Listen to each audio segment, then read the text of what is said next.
or really just to get back into using my imagination. I think that as adults, we just don't use our imaginations as much as we used to as children. When I was a kid, I used to get in trouble a lot in school, but that's because I had such a big imagination. I could make a game out of anything. So I remember I used to take like pens and turn them into rocket ships, and and just play like little games and stuff like that. And as adults, I mean, we don't do that. We're such visual people that if there's not a video or something right in front of us, we almost can't imagine. And so I thought that writing a book would be good exercise for me. There, you're listening to A Founder's Life, and I'm your host, Leo Gestetner. My guests and myself share our entrepreneurial journeys and our methods for a balanced life. I'm joined here today by Dametric Burnett. Thank you, Dametric, for joining us. Would you like to introduce yourself? Sure, I'm Dimitrik, as Leo has said. I am the Chief Operating Officer for S&K Building Services, and yeah, that's me. Let's jump in. I don't know. Well, and S&K is pretty fast growing within your space. Yeah, about 7 years ago, we had one office, and today we have 17 offices, with our 16 offices rather, and with plans to continue expansion this year and for the foreseeable future, many years to come. Excellent. How long have you been with the firm? I joined it's a good question. I want to say 2021 is when I joined. So when I joined, I want to say. So it's been 3.5 years, and I want to say we had 9 offices, 10 offices at that time, somewhere in there. Excellent. So over doubled since you've been there pretty much. Yeah, And yeah, at least. talk to us about a little bit about your journey on sort of what led you to where you are today on the business perspective. Sure, yeah. So our company does primarily building services. We started off as just a pure window cleaning company, and then we've added a host of services to that. So if you ever see people hanging off the sides of buildings or dressed up as superheroes at children's hospitals and things like that, we're very fortunate that that happens to be what we do. And so about 15 years ago, when I joined the business, I started off as one of those guys. Actually, I was doing houses, doing residential, doing restaurants. We call it route.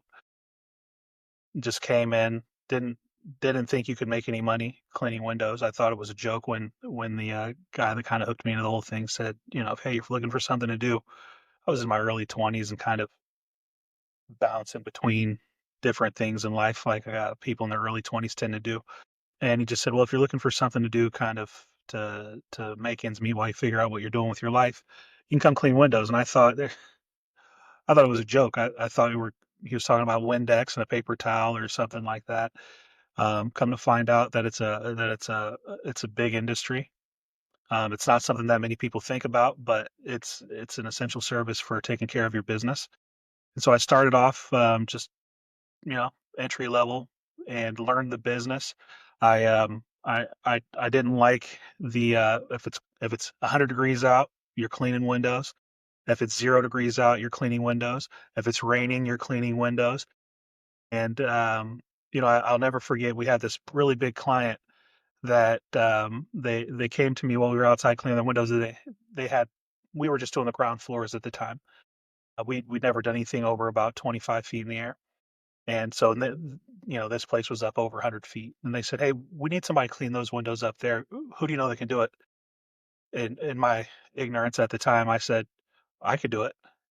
And and so they took me up on it. I gave them a price. Didn't know anything about pricing that out. Got up to the top of the building, got some training on it. Had a company come out and show me how to do it. And got over the side of the building. And as I was on the side of the building, I thought to myself, I said, it's clear you need to get out of this and find other people to do this part of the work for you. So I started honing my sales, learning the business, and I fell in love with the industry at that time because it was able to help people that came from the childhood that I came from, which probably isn't ideal, and help people to be able to buy houses, buy a car, provide for their family, have honest work, and make a comfortable living. And so I saw a real opportunity, and I just kept growing with the business. And I've been fortunate to see a lot of changes throughout the last 15 years and meet a lot of really good people. I've had a lot of mentors, and so I've been a part of growing companies from nothing, building companies that had something and making them bigger, like what we're doing here at S&K right now. And just been around for a while at this point, and it's been a good experience for me. So I think that is the entrepreneurial dream in terms of, you've already made it up through the company to C-suite, and now really helping the business grow to the next stage. And talk to me about what family means to you. Well, I just had my first child. Uh, he's 5 months old as of the 26th of March. Um, and so family's always meant a lot to me, to be honest with you. My mother, I was raised by a single mother. My brother and I, she had me when she was 16. And so I watched my mom kind of grow into adulthood. And unfortunately, I watched her struggle with her illness for a number of years and eventually pass away a couple of years ago. And that hurt a lot. But we were really close. I'm really close to my brother. I actually just have found out that I have a sister who's 19 years old on my father's side. So we've recently found each other and started chatting. So that's really exciting. But I'll tell you, having my son is really just kind of what has changed my life. It's only been 5 months, but he's given me a new purpose in life. Before, when we were starting these companies and building them and selling them, or going to these corporations and joining them to help to turn them into a more robust corporation, I guess. It was all about just making money. Just this is what we do.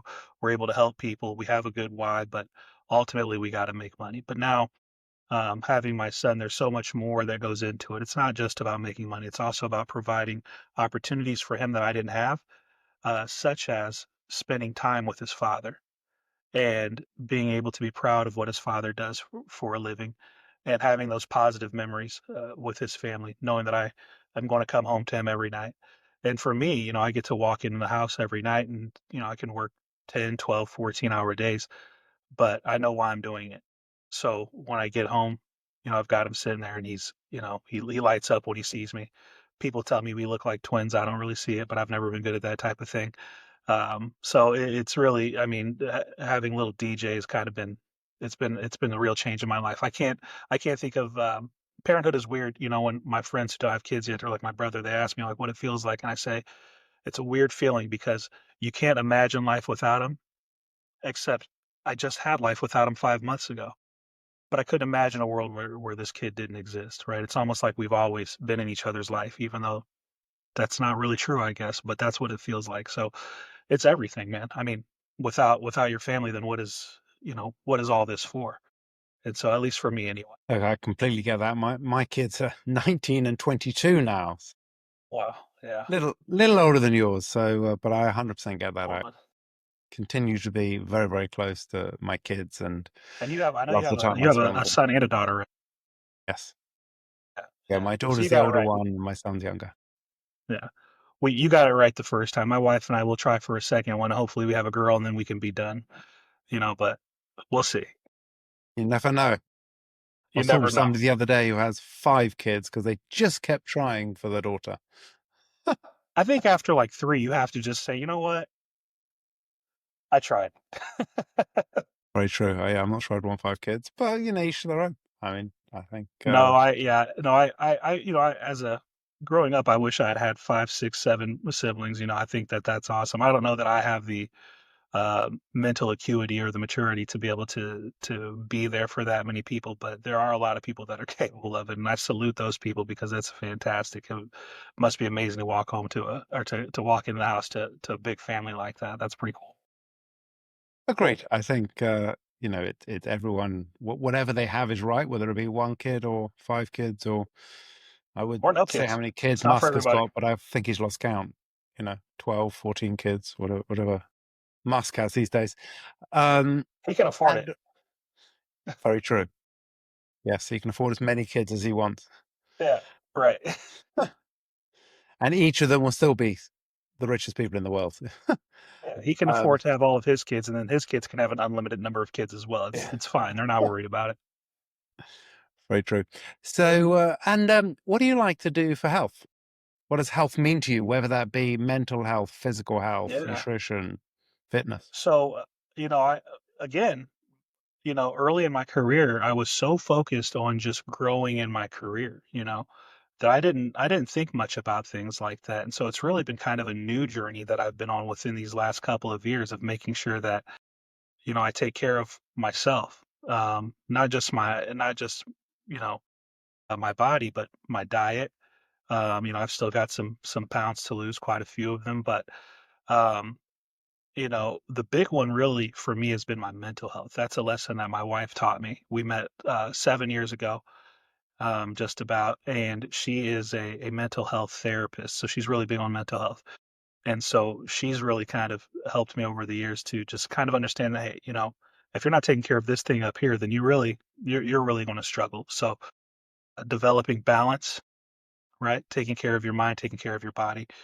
I mean, you can be the best businessman in the world, but if you don't have good habits behind that business acumen, you just won't last very long. You'll burn out. And so I think that that's really been the journey, or been the key to my journey these last few years is learning how to take care of my physical, emotional, mental health. And I've seen my career kind of ascend further.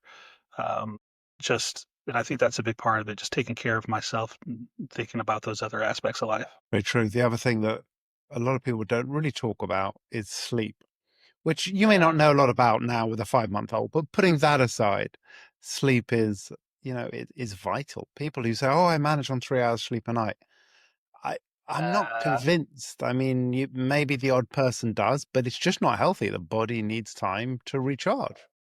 you can probably do it, but are you really functioning at your best, right? And fortunately, I have the most amazing wife in the world. She really makes sure that I get my sleep, and unfortunately, as bad as it may sound, she's really our kid sleeps through the night, but when he does get up, she usually pops out of bed so that I can get some rest most nights anyway. But um, you know, I can anybody get 8 hours of sleep anymore? I don't know if that's even a thing. But a solid 6 or 7, man, you gotta have it. You gotta have it. Yeah, I mean, I 8 is a rare, very rarity for me. Um, Sometimes I really don't get very much sleep, but for me, I can tell the difference. I'm an athlete, I'm a marathon runner and things. And if I've had less than 7 hours, I can notice the difference physically, and I also notice the difference mentally. If I've had more than 7 hours, I'm definitely performing better. Do I get more than 7 hours most nights? No. But I Right. am performing better if I've had 7 hours 15 than if I've had 6 hours 15. Yeah, And I for me, wear a if ring to track it all. oh yeah, see, now see, if I can get a solid six straight of real sleep, then I feel like I'm firing on all cylinders. If I get 8, there's those random times where you get 8. I almost feel like I overslept and I'm tired the rest of the day. So, like that solid 6, 7, if I'm sleeping in, if I don't have anything to do in the morning and I get that extra hour, So yeah, I'm with you. Yeah.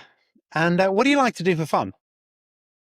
Yeah, so I mean, I grew up in the video game generation. I play video games. I don't have a lot of time for them these days with the career and the baby and the wife, but I like to play video games. I'm also a big reader. I like novels. I like to write. I like to hang out with my wife. My wife's my best friend, so we like to travel. So I mean, I'm a pretty simple guy. If I have any free time to myself, you're likely to see me kind of just sitting there reading a book um, or playing a video game. One of those two things. You said you like to write. So I do. as in just write a journal, as in you're thinking about writing a book. What does writing mean to you? Yeah, yeah. I probably should have said that because I knew you're going to touch on it. Yeah, I'm writing a book. I am. I'm writing a book. It's so I'm kind of a sci-fi novelist fan, and I don't watch a lot of TV anymore, and because there's nothing good on. I feel like all the good TV shows I've already watched. the world is crazy enough as it is, so I don't need to flip on the TV and see a whole lot of drama and violence and things like that. That's just the way the world is, so I don't need to be entertained by it. So I used to enjoy writing when I was a child. I used to write a lot of poetry, believe it or not.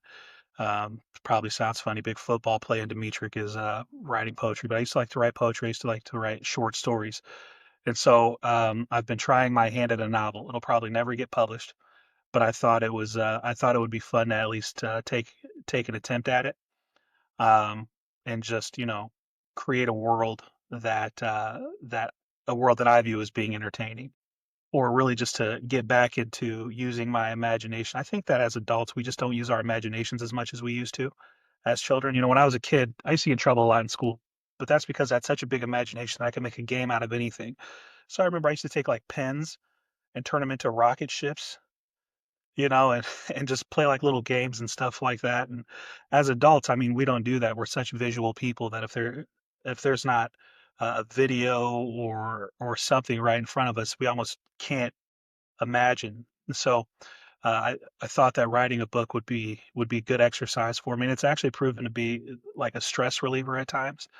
Um, and I don't know whether the book's any good or not. My wife says it's pretty good so far. I've got a couple chapters written and she's read them and she thinks it's pretty good, but I don't know. Maybe she'd tell me if it was bad, but I doubt it.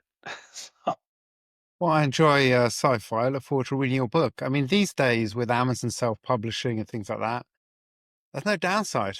Why not? If it makes money, it makes money. If it doesn't really cost you anything. right, right. I guess that's true. I guess that's true. Maybe we'll get a chance to read that book. Perfect. You'll have to let me know. I seriously, I enjoy sci-fi, so I'm looking forward to giving it a read. And what has been a pivotal moment in your life, whether business or personal? Um, Man, that's a good one. You know, I think that life has kind of hit me in stages, right? And so I was a pretty good athlete once upon a time, and I had an opportunity to play at a pretty high level. And growing up, I just had it in my head, like many kids do, that they were going to make money playing sports, right? And I had an opportunity to try my hand at making money playing sports, and it just wasn't doing the thing for me that I thought it was going to do. Traditional education wasn't really a thing that I could really, going through and sitting in a lecture hall and listening to a professor talk at me for hours on end. It just wasn't my thing, right? Not that there's anything wrong with that. My son has the whole college fund set up, and I'll kick his butt if he tells me he's not going to go get an education. But it just wasn't my thing, and so I had to decide at that time, what are you going to do? Because you can't just lay around doing nothing, right? And so that was kind of a weird time in my life where here I am, changing everything that I thought was my life plan and trying to take an unconditional or an untraditional path, if that's the right word, towards great success, right? In the world of business, and really having to figure it out and learn some hard lessons the hard way, because I didn't have the formal education behind me. And so that kind of started, and it allowed me to become a flexible person who could pivot easily and learn new things and try new things and really develop kind of a fearless attitude uh, towards failure. It just, because I've had a lot of those in my life. Um, but, you know, truth be told, though, that even during that time, things did tend to kind of work out eventually, right? And so I would think that the biggest thing that really has helped me, because the career has been coming along, right? But it's my perspective that's really been affected, and I think that really that has happened in the last couple of years with the death of my mother and the birth of my child. And so I would probably say that that is probably, I'm living in the most pivotal time of my life right now. My values have changed, the way that I view time, the way that I prioritize things, they're all different now than what they were, 5 years ago. And so I would have to say that, I'm 37. I have I have a long career in front of me. I have a long life in front of me, hopefully. And so I think that that's probably a better question to ask me down the line because I think I'm going through that pivotal time in my life as we speak. So like anybody, I've experienced different things, but truly, I've never been as excited about life and about my prospects as I am today. I love that. That's great to hear. And how does a balanced life look for you? You know, I don't really believe in balance the way that probably most people do. You know, I don't believe that you go to work at 9 and you're off at 5 and you eat dinner with your family at 6 and you're in bed by 10. Um, I believe in priorities, right? You're going to accomplish the things that are important to you. So make those things important to you. And so for me, balance has really just come from making sure that I have ample time to spend with my wife, ample time to spend with my son, ample time to work on personal projects like my book or like my health. But I don't hold myself to a I don't limit myself to how much time I spend working. If I'm sitting there with like I said, I don't watch a whole lot of TV. If my wife wants to watch a show, there's nothing wrong with pulling out my iPad or my laptop and getting a little bit of work done in the meantime.